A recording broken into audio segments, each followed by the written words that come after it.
Hello and welcome to another new series. So this is a spin-off series from my Seeds of Flourishing series. Seeds of Flourishing is not going to go away, but I'd been thinking about certain subject areas to do, and it became apparent that I really need to take some things and make them their own series. And so I'm going to call this series, as you've probably seen in the thumbnail, Tech Flourishing. You'll see it's got that certain look to it, that people of a certain age or are aware of a certain vintage of period in computing will recognize as the classic black screen with the green writing. So I'm going to keep with that aesthetic, and the idea is to do a series of episodes about things that I think have over time repeated in what they've given me in terms of helping my flourishing. So the idea of like an evergreen skill or an evergreen piece of knowledge that just kept on giving. And I've decided to focus specifically on technology-based subjects because that's predominantly how I've spent most of my adult life in terms of my career, is either within the area of science, technology, or computer technology.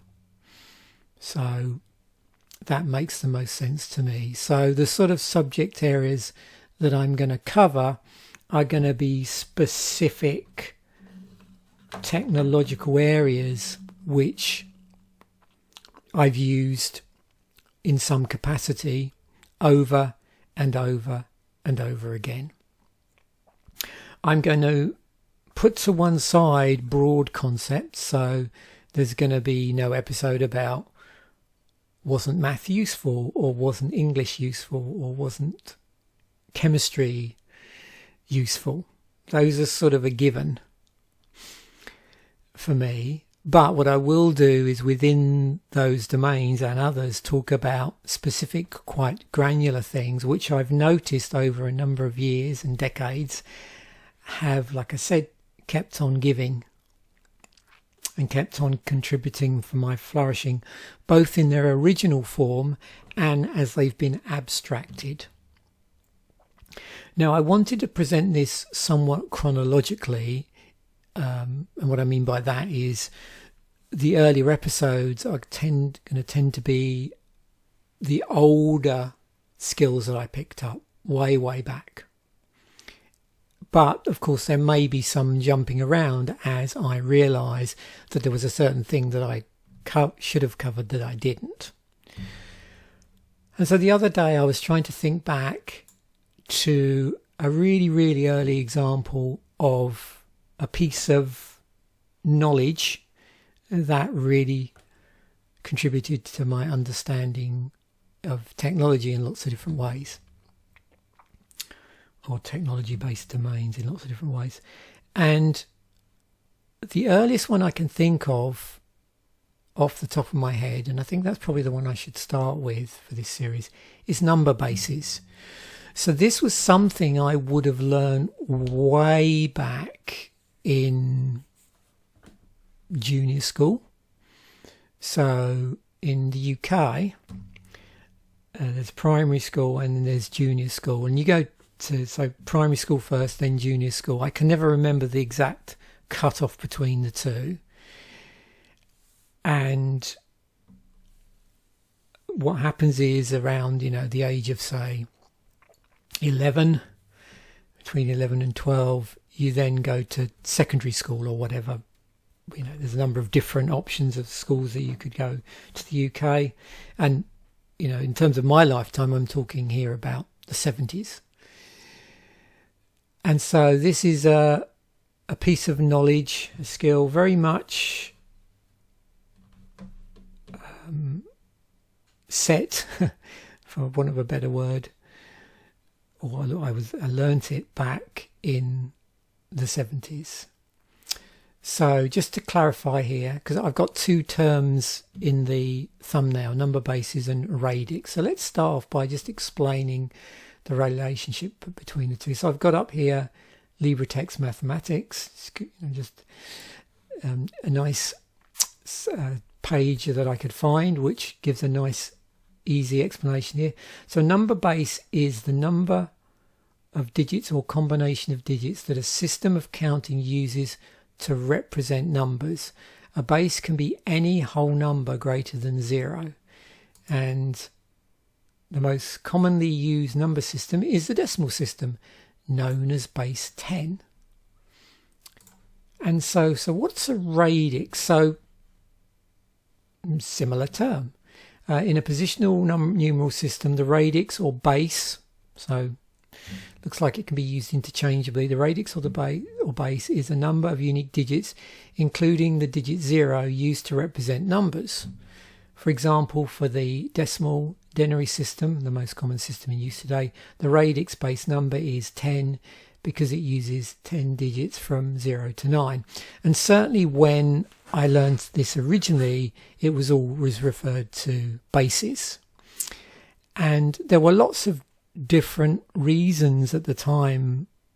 I think we were taught bases. Obviously this is the early 70s, early to mid 70s, and so one, and again I'm going by very distant memory, one thing I do remember is it was tied very closely to learning your times table.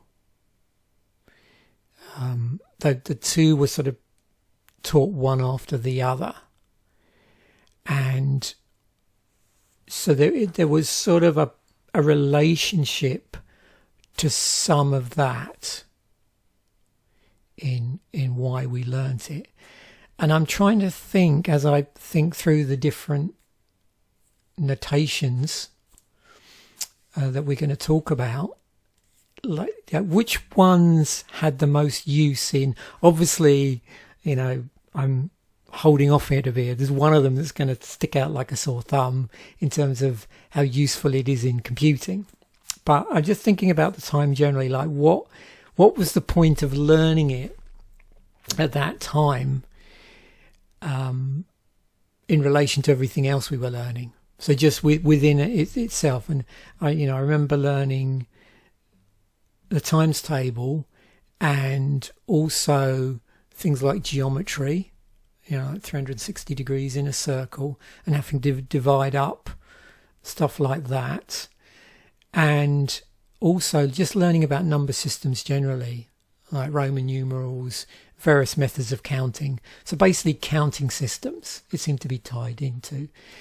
And I've also brought up here the Wikipedia article because it's interesting to make a note at this point. And I can't remember being specifically taught this all at the time, but subsequently it's terms that I've come across. So obviously, number, digits, and then we get things like position and the index there, and then the radix, so the base, if you like. So again, a new term for some people. Positional notation usually denotes the extension to any base of the Hindu-Arabic numerical system or decimal system. More generally, a positional system is a numeral system in which the contribution of a digit to the value of the number is the value of the digit multiplied by a factor determined by the position of the digit. In early numeral systems, such as Roman numerals, a digit has only one value. I means 1, X means 10, C 100. However, the value may be negated if placed before another digit. In modern positional systems, such as the decimal system, the position of the digit means that its value must be multiplied by some value. So this all sort of went together at the time. Now, then we get on to the interesting bit. So subsequently, how did this help? So let's look at some numeral systems to better place this. So I suppose the first non-decimal numeral system, like in terms of the regular system that I learnt would have been, we learnt Roman numerals at school. That's also quite important as well if you've ever tried to read clock face with Roman numerals. But that to me was where it all started. I do remember learning some of these other ones, or learning about like Babylonian numerals and some other ones. I'm trying to think if I recognise any here. These are Western Arabic numerals. So you can see, if we look down here, this is the base.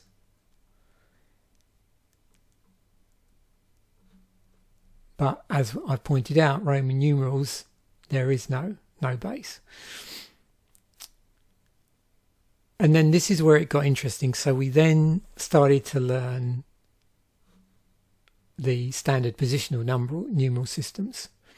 And I can't remember the exact order we learned these in, but bizarrely, I remember learning base 3 fairly early on. Now, there were also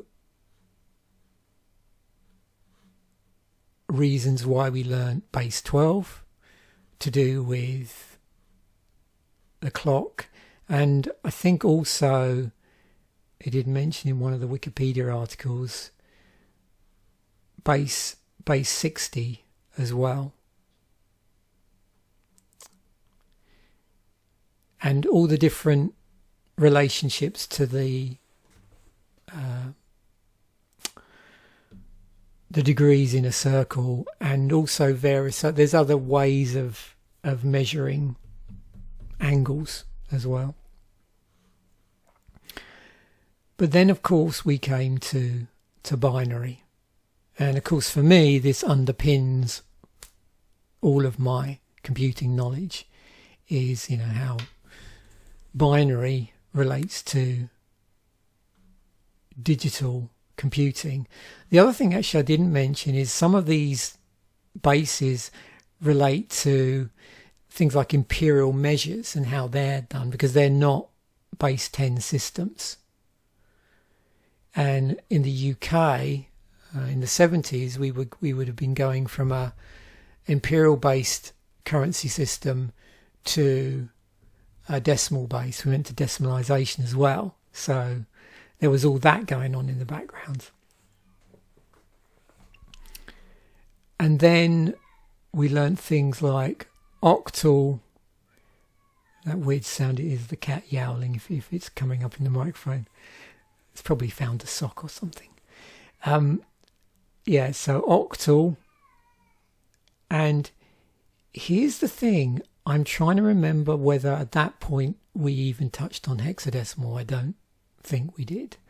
But subsequently, when I studied computer studies in the in the late 70s, when I was at secondary school, and in the late 70s into the early 80s, this is when hexadecimal came up.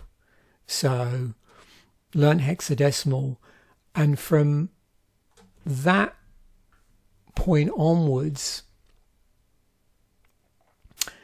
obviously that knowledge of being able to switch between bases was really helpful in terms of understanding how, trying to think of the best term here, but numbers in one base can be converted to another.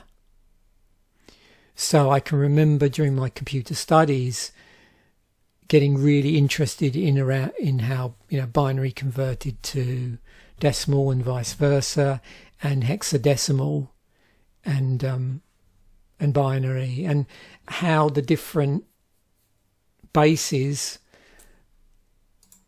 can be packed up in different ways or represented in different ways positionally.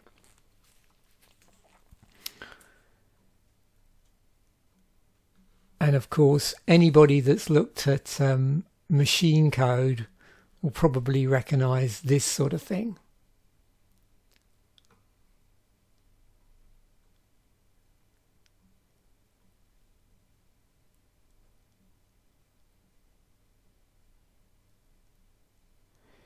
And then all the different ways of, like breaking this down. I can remember learning this sort of, mapping system where you can sort of break down the different positional digits, in both ways, and how you can chunk down these, like how they chunk down.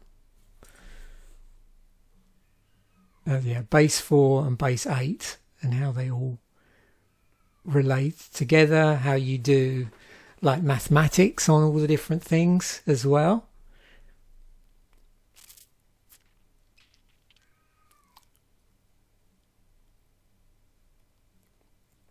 And all that sort of things entails. So, in summary, what was happening is that in computer studies, I was, all that stuff I'd learned earlier about bases was really coming together. And subsequently, when I did other courses throughout my adult life, particularly in programming or any other things where I might be having to think about this, that came back. But also, in terms of, in certain job positions, just having an understanding of how hexadecimal worked within programming and within computing, and all the different ways it manifests itself in addresses and things like that, just kept coming up again and again and again. In terms of things like character encoding, so how various forms of character encoding, might relate back to certain hexadecimal numbers,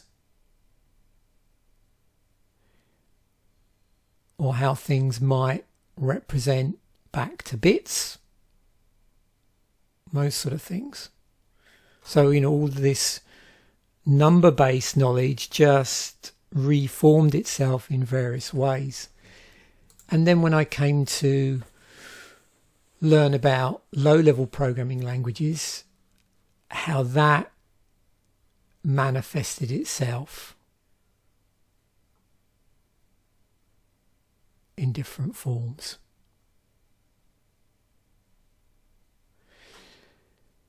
And then when I moved on to using things like hex editors, disk editors for doing various header manipulations on files, which I've had to do a surprising number of times. I would say, in the last few years, I spent quite a number of occasions manipulating files, their hex code, using a hex editor in order to be able to open certain media files, being able to find where the codec is in the header of the file, and then be able to manipulate that so I can actually open certain file types which I hadn't been able to open, even though technically that there's not much difference between the two codecs. When you attempt to open it, it doesn't want to open it. But by changing the codec to another one, which is actually the same codec under a different name, being able to open the files, and people thinking that you've worked some sort of dark magic by doing that. So that's been fascinating as well, like being able to look inside the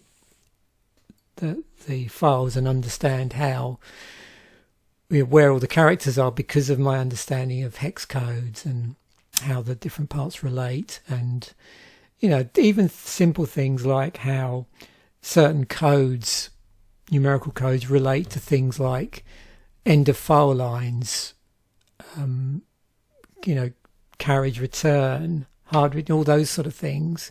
Again, mapping them back, and that underlying knowledge has been super fascinating. How it's been the gift of number bases, or Radix, whatever you want to call it, has been a gift that kept on giving. And another really interesting one that came up from an unusual source is this base 36. So I hadn't really explored any new bases beyond the classic, you know, decimal, binary, base 4, base 8, base 16 sort of things, yeah, hexadecimal, those sort of things, for a long time. And then suddenly I found myself working in a document management system called OpenText, and I noticed something strange about how the system stored files. So what it would do is it would take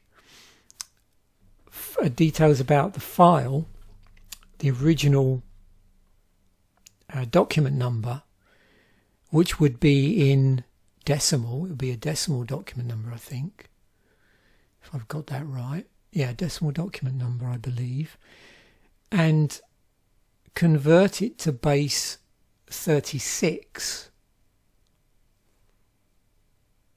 No, yeah, I'm not sure why it did that exactly. Maybe someone that knows, you know, why that would be the case. I assumed it was done to keep the length of the document name short for legacy purposes, for 8.3 file format. So like old school MS-DOS file format. That was my gut instinct, was you can get more numbers, more file names squeezed in. The upper limit's a lot higher. And you can see the difference in the sort of length of the number between here, so base number Wikipedia, so that's how it looks in base, would that be base 6 centenary, and then decimal like that, and all base 36s. So we're used to seeing hexadecimal, where hexadecimal uses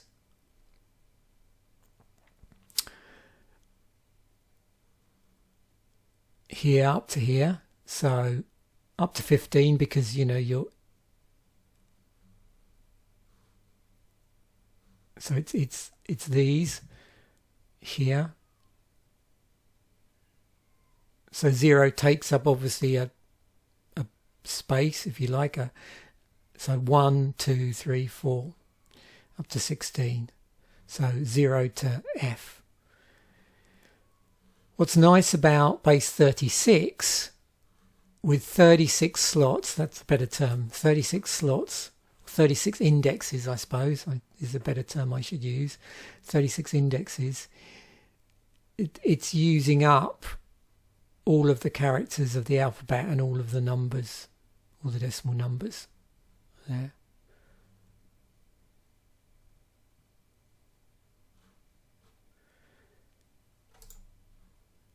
And so I know why it's base 36, because of, you know, that way there's 36 indexes it can create from the numbers and the letters, but I'm not sure why it was specifically used, beyond the fact that it has the effect of compressing down the number of spaces in an 8.3 format. But again, if someone knows that why there might be another reason why that is used specifically in OpenText, then let me know in the comment section.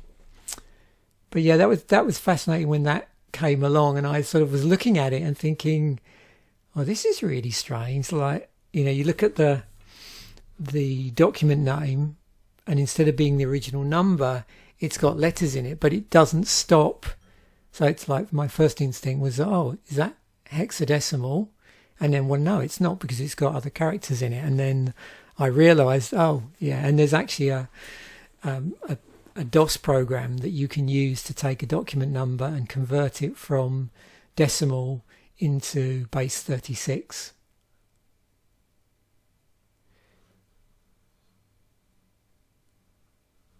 And here, I mean, it talks about senary compression.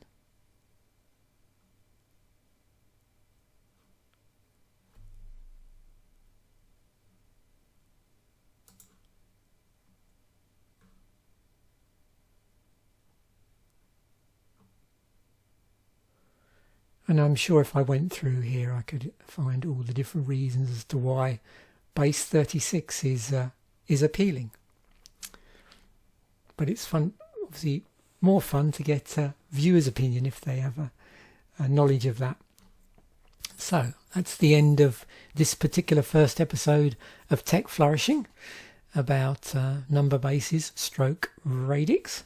Hope you enjoyed it. I certainly enjoyed reminiscing about some of the few points where learning about number bases was really useful, and of course I've skipped over a whole load of other points in between where it's cropped up, but it has cropped up a lot over the years, and obviously no surprising working in computing, things like hexadecimal, but also, as I said with the example here of base 36, it's interesting how it just keeps cropping up now and again.